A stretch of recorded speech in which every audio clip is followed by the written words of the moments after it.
I'm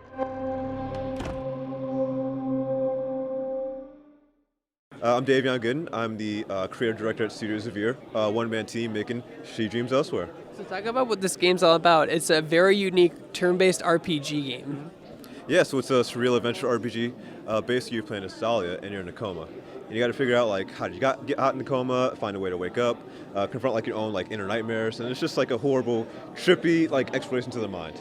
It's cool because it looks like your overworld is like classic 2D Final Fantasy type of RPG, but when you get into the combat, it's kind of like Undertale a little bit. Yeah, yeah. So like, yeah, stuff like that, like Undertale, like Earthbound, Persona, especially, like huge influences on me. And plus, like a whole bunch of like anime and like films, TV. So I just like love like combining all of that into like game mechanics and like the overall aesthetic. So, yeah.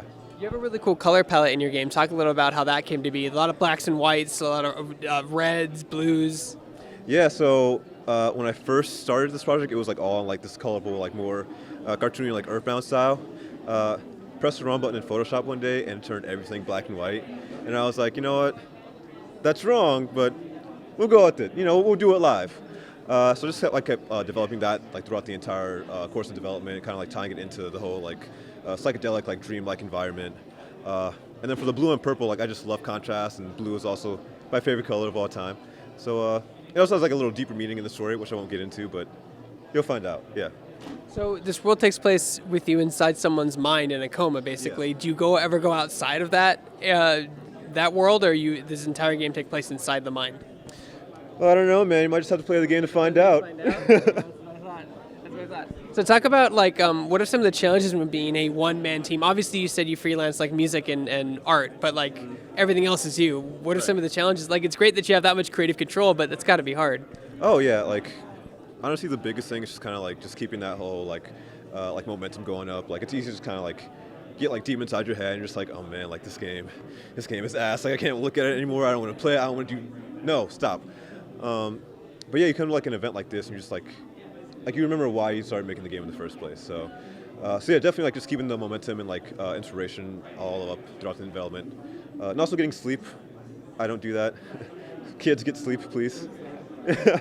So talk about like, you have control one character. Do you eventually get a party of characters you control, or is it just one character you have? Yeah, so you start with Thalia, and that's like your main like perspective throughout the entire game. But you have two other party members throughout the entire course of the game. That's Amia and Oliver, your best friends. They provide both support in battle and also just emotional like overworld support too. So can you do you have like classes? Can you build your characters to do certain things, or are they kind of like Final Fantasy where like this guy heals, this guy does damage, that kind of stuff? Yeah, so each character, they have like a more like broad kind of role what they play in battle. But you can customize that through like this thing called charms. Charms can like change like just certain attacks. It can change like how you do it, like entire like play styles.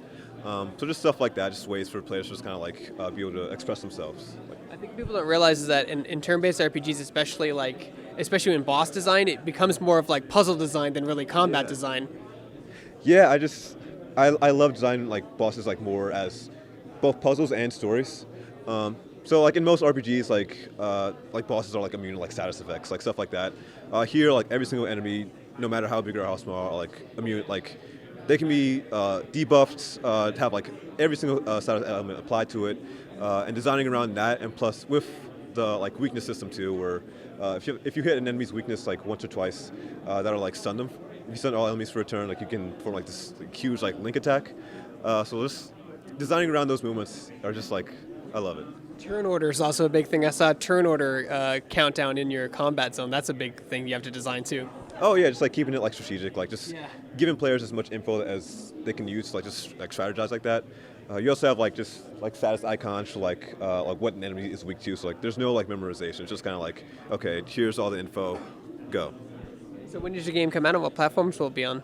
It'll be out early 2020. It'll be out for PC, Mac, Linux, Xbox One, and more platforms to come, so stay tuned. So you are planning for Nintendo Switch? We'll see. You'll know. You'll find out.